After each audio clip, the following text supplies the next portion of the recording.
We are, as I say, together for the gospel. We are Baptist and Bible Church, Charismatic and Presbyterian, and lots of others as well are here. We have our T4G has been arguably one of the most successful pastors' conferences in the United States. In its first 10 years, attendance more than tripled from 2,800 to 10,000, then was on track to top 13,000 in 2020 before COVID forced everything online. I knew when we were planning this that Al would not get out of his suit. And CJ wouldn't put one on. So Lig and I, being the kind of nice guys in the group, decided that we would kind of do the middling thing. So I'm kind of tending to CJ and Lig's kind of tending to Al. So we're not together on what to wear. We're also not together on what pulpit to use. At least one of our speakers probably feels that I'm in sin standing at this pulpit right now. You'll get to figure out who that is. We are also not together for the music. We are so not together for the music that we almost did not have any music. I am serious. The conference drew its share of controversies and opposition, but clearly something was working. If you've been or talked to someone who has, you'll hear about the messages, the music, and the books. And you'll hear about the friendships and connections forged among ministers. So it surprised just about everyone when two of the founders, Mark Dever and Ligon Duncan, announced a few weeks ago that the 2022 conference would be the last one. Meanwhile, many of us in evangelicalism over here in America tend to say, when we introduce somebody, there's the Apostle Paul and Martin Luther and Spurgeon and our speaker tonight. I'm Sarah Zylstra, senior writer for the Gospel Coalition. My job is to find and report on stories of where God is at work in the world. Usually, that means I'm talking to people who have seen the Spirit work in miraculous ways, doing something new and exciting. But in this case, T4G is ending. Usually, a termination this abrupt means there's been a moral failure or a financial scandal or a massive decline in interest. In order to figure this one out, we'll have to go back to the beginning.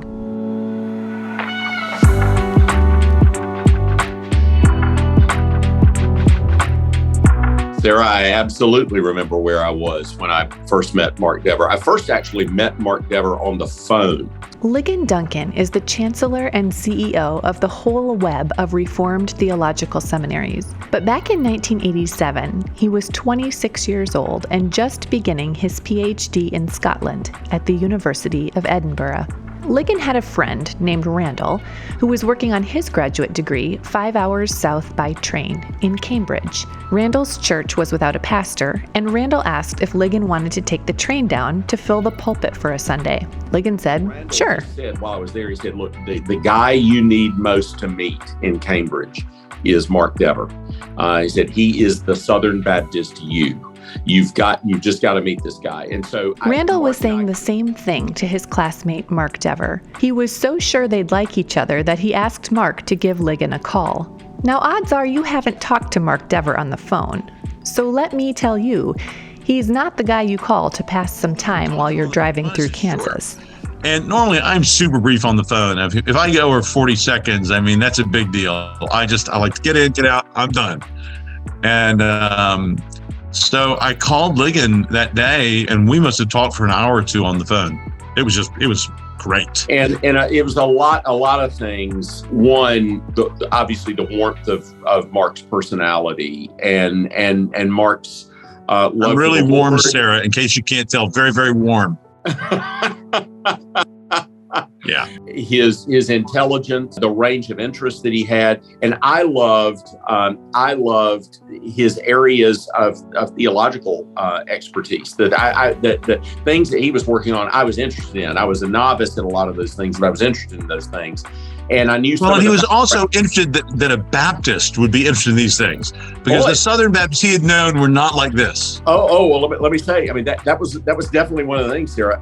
Mark was the first Southern Baptist Baptist that I had ever met that understood Baptist politics. Oh, and Ligon was one of the first Presbyterians I ever met who understood the gospel. I mean, he was saved. It was awesome. He was Presbyterian and a Christian.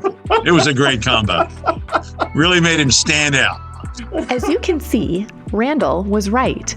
Mark and Ligon hit it off right away. They were two Southern boys with large personalities.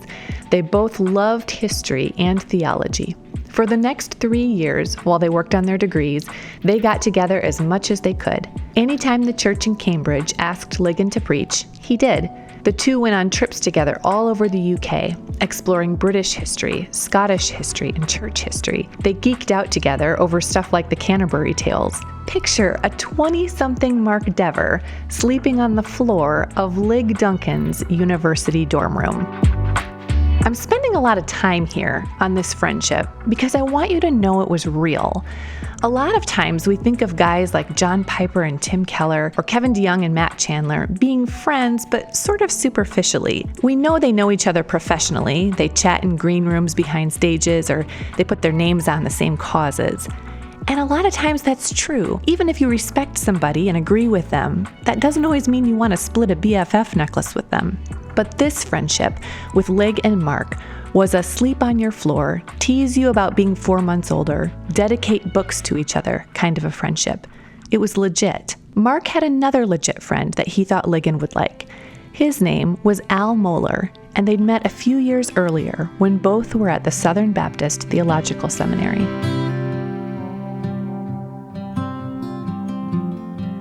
Al and I just got on well. I tended to stay up late. He tended to stay up later. He would call me like 1 a.m. sometime. We would talk. We might meet up at White Castle at the time and at 2 a.m. and talk for an hour about things. Al later called me. They had a lot to talk about in 1986 and 1987. Their denomination, the Southern Baptist Convention, was having an identity crisis. 10 years before, a survey at their seminary showed that 87% of first-year students believed Jesus was the divine Son of God. Among third-year students, that number dropped 25 points to 62%. In other words, you were more likely to keep your faith if you didn't go to Southern Seminary. It wasn't hard to see where the SBC would end up. The path toward liberal theology had already been blazed by other mainline denominations. But the Southern Baptists wouldn't end up there. Pastors were already working to wrench it back toward biblical orthodoxy. Al would play a huge part in that. While Mark and Ligon were working on PhDs in the UK, 33-year-old Al got himself elected as president of Southern. And so Luther Whitlock, who was the president of Reformed Theological Seminary, wanted to encourage Al because he knew what Al was up against in that setting, and invited Al to be the speaker at the RTS all-faculty retreat in Florida. And I was designated as Al's driver, so I picked him up from the airport and drove him to the thing. And so we had a great time together then. And then Al. Mark met a Reformed charismatic pastor named C.J. Mahaney around the same time. Both were in the D.C. area, and introduced him to the other two. All 4 guys got along surprisingly well for all their differences on serious issues like baptism or spiritual gifts. These are guys that really cared about the sufficiency of Scripture. They really, really cared about teaching sound theology. There was a real concern for a deep, well biblically grounded personal piety and Christian experience. There's a very evident joy and humility in the lives of everybody. I'd never met people like that in my life. And so, that was a unique thing. And we had started getting together, and we would meet in Louisville, and we'd stay there on campus and spend time at Al's house down in the sort of the basement library that he has, and talk till all hours of the night about everything under the sun. And we realized that in some ways we were an unlikely friendship. a Baptist seminary professor, a local church Baptist pastor, a Presbyterian seminary professor, and then CJ, who, at one time would have been an apostle and those sorts of things in those circles. And we realized we had been personally encouraged in our walk of faith by our friendship with one another. And they started thinking, man, we know a lot of local church pastors who would really be encouraged by a friendship like this. By now, all four were speaking regularly at Christian conferences and then hanging out afterward to talk about them. As Al, I think you first suggested, we could just get together and have our own where we preached and then sit around and talk about them afterwards. That's what we did. Remember, this was back in 2005 when everyone was talking about the emerging church. Nobody had even publicly identified the Reformed resurgence. TGC was just a small, nameless pastors' colloquium that had grown out of a restaurant conversation between Don Carson and Tim Keller.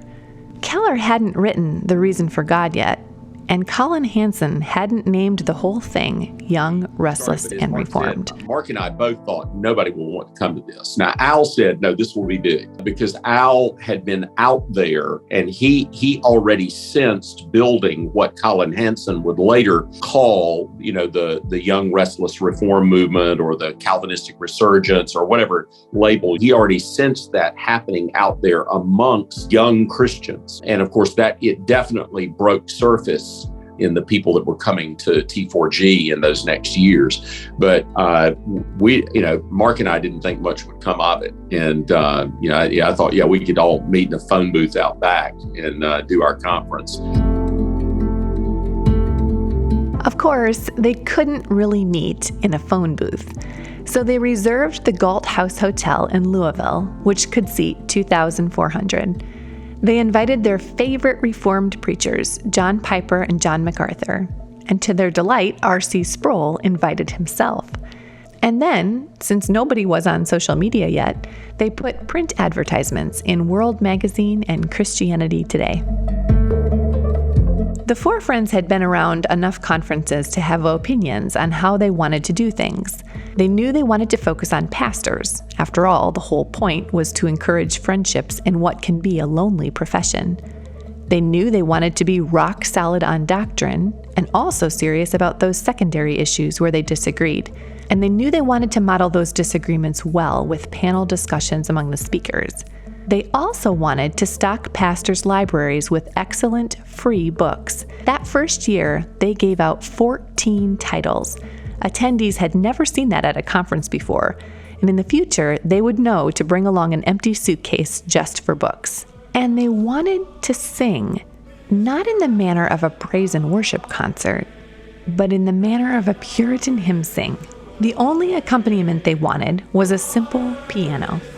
Both Ligon and Mark had been in their school choirs, and they wanted to hear voices. Did we in our own strength confide, our striving would be losing? We're not the right men on our side, the men of God's own true. Hold me fast, He will hold me fast.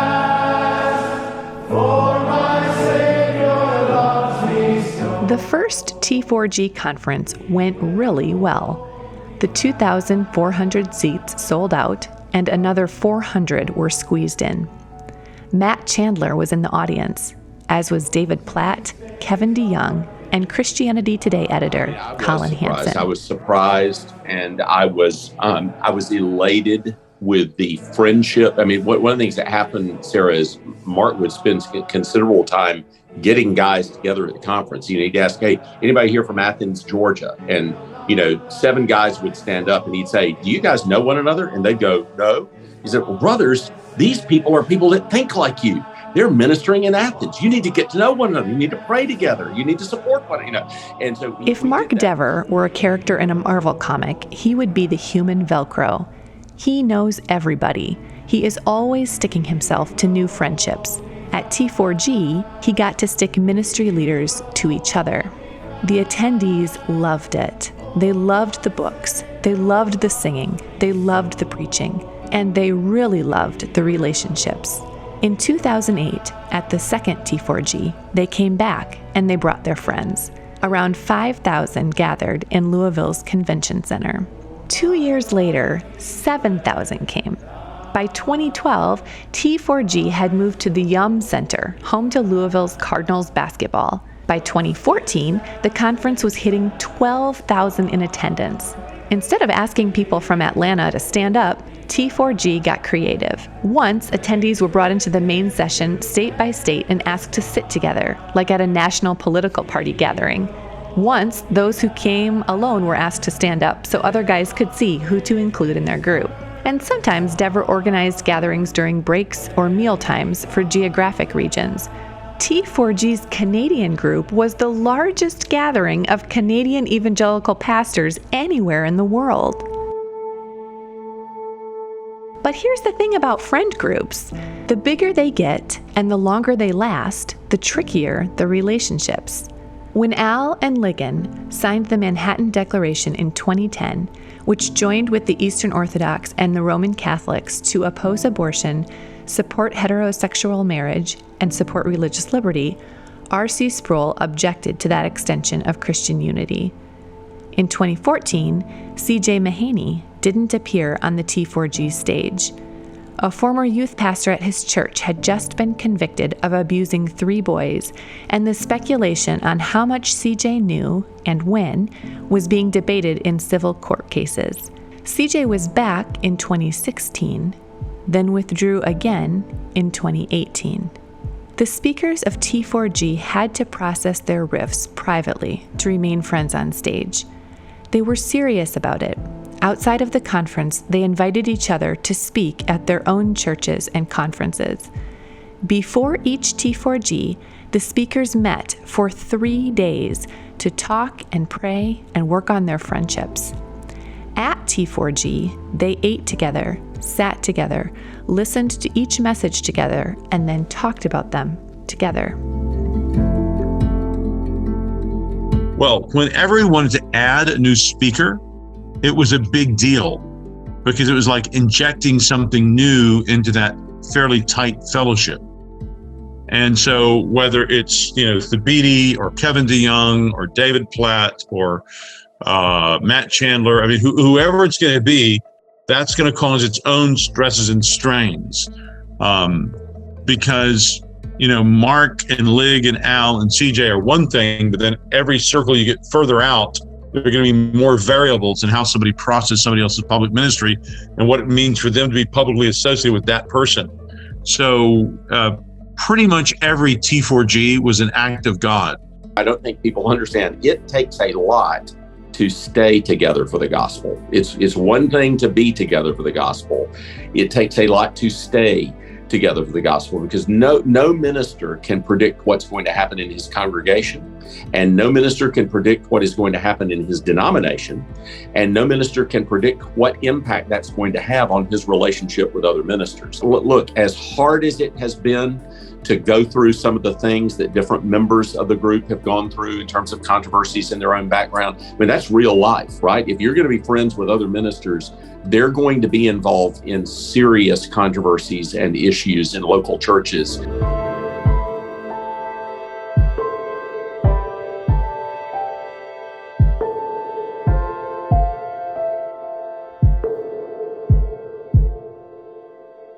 Without CJ, the conference sort of became T3G, but it continued to grow. The attendees looked forward to seeing each other, to singing together, to hearing good sermons and taking home good books. The Reformed resurgence was also expanding. The Gospel Coalition was on its way to becoming one of the largest Christian websites in the world, along with John Piper's Desiring God.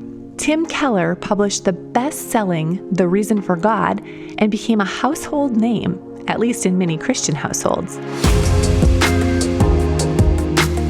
Crossway sold out its first printing of the ESV Study Bible, which was also the first study Bible to win a Book of the Year award from the Christian Publishers Association. Mark Driscoll founded and then was replaced by Matt Chandler at the Acts 29 Church Planting Network. 9 Marks and Ligonier were growing. In 2009, Time magazine ran a cover story on the 10 ideas changing the world right now. The top 3 were work that is meaningful, the emptying out of the suburbs, and this new Calvinism.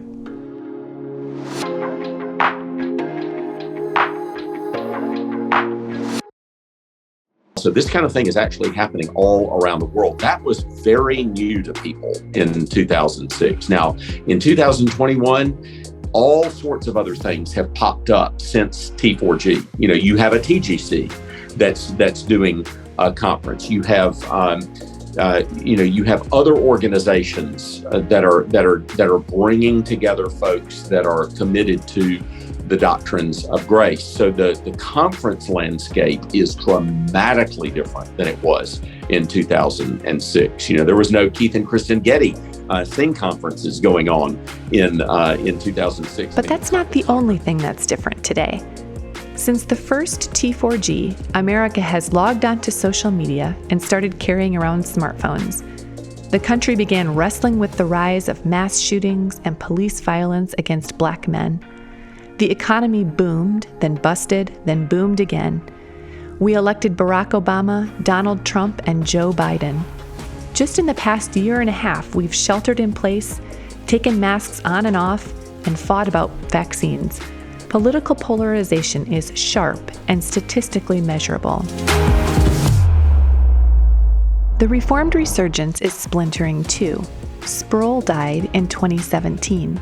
In 2019, Al, Ligon, and Mark declined to sign John MacArthur's statement on social justice. T4G's 2020 conference was missing John MacArthur, Matt Chandler, and Thabiti Anyabwile. In 2021, Al ran for Southern Baptist Convention president, but came in third as many of his allies supported other candidates. The gospel that held Reformed Christians together despite different views on baptism and speaking in tongues doesn't feel strong enough to hold through racial reconciliation and vaccine mandates.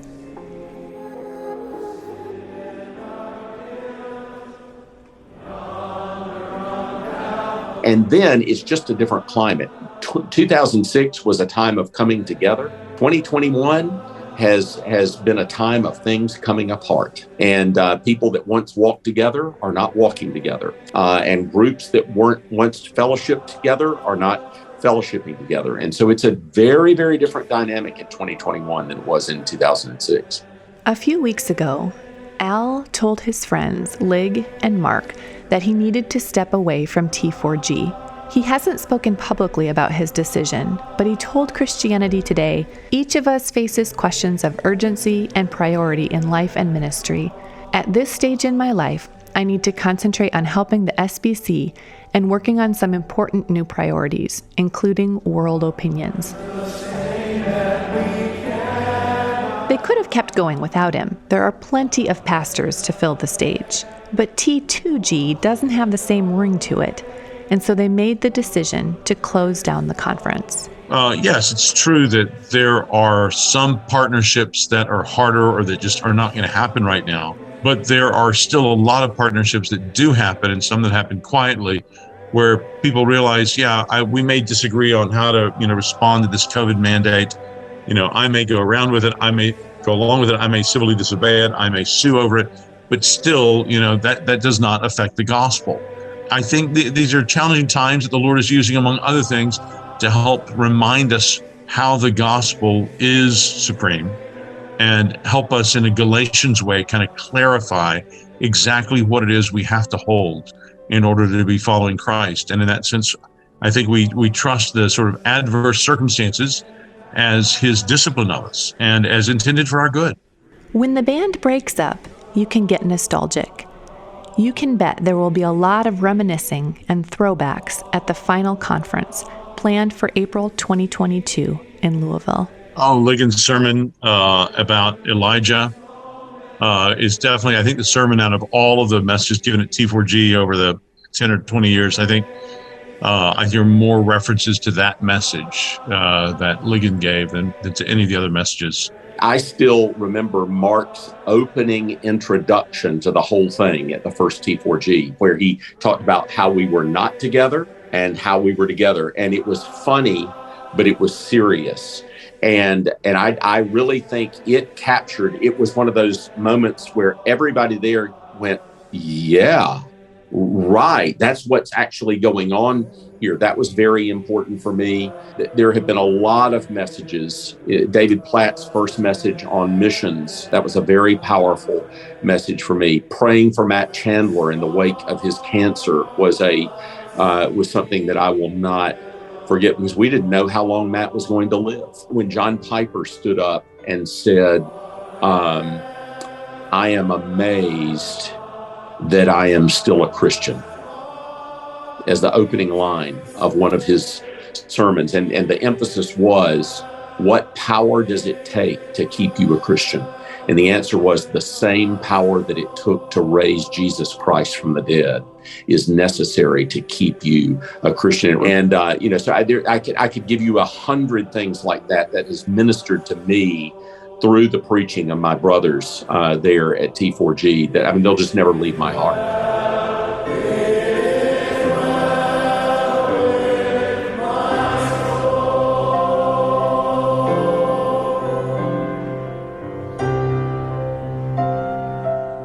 T4G was a public symbol of the Reformed resurgence, and some have wondered if the final conference signals an end to the movement as a whole.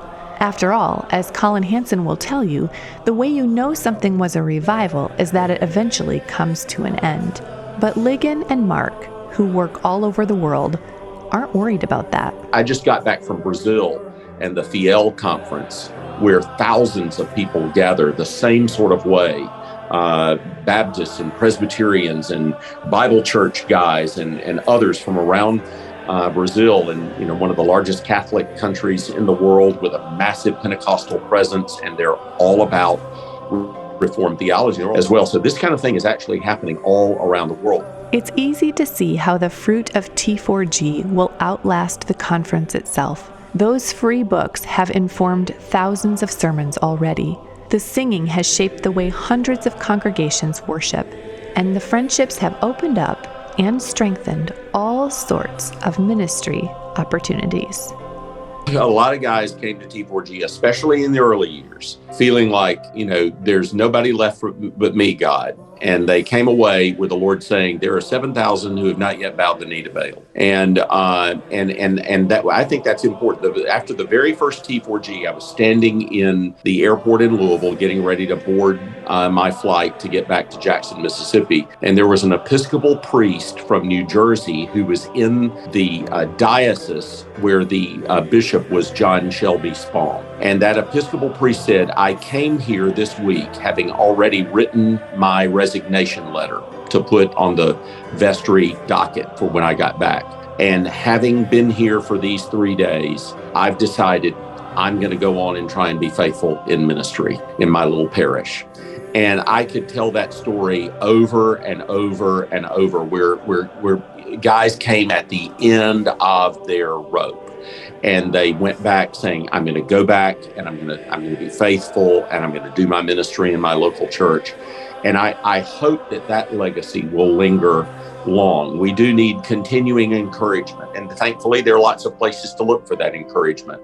But I think T4G continually encouraged people in the pastoral ministry that way. One more thing. Ligon and Mark don't see this ending as a funeral, like the death of the doctrines of grace or of God at work in Louisville. They see it more as a step forward into the next thing God is preparing. We can know as Christians that however bright something behind us was, what's ahead is even better. So I don't have it in me to get discouraged about this conference stopping. Because that doesn't erase what's happened, the good that's happened in it. And, may God forgive that, anything which is not good, and wash that away. But use the good and then bring on better.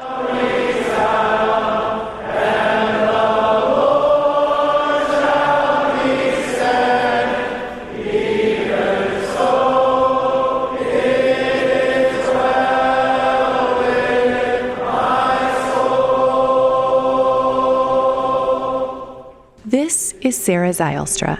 Thank you for listening to this episode of Recorded. It was written by me and edited by Josh Diaz. Our creative director is Stephen Morales, and our editor-in-chief is Colin Hansen. Special thanks to T4G organizer Matt Schmucker.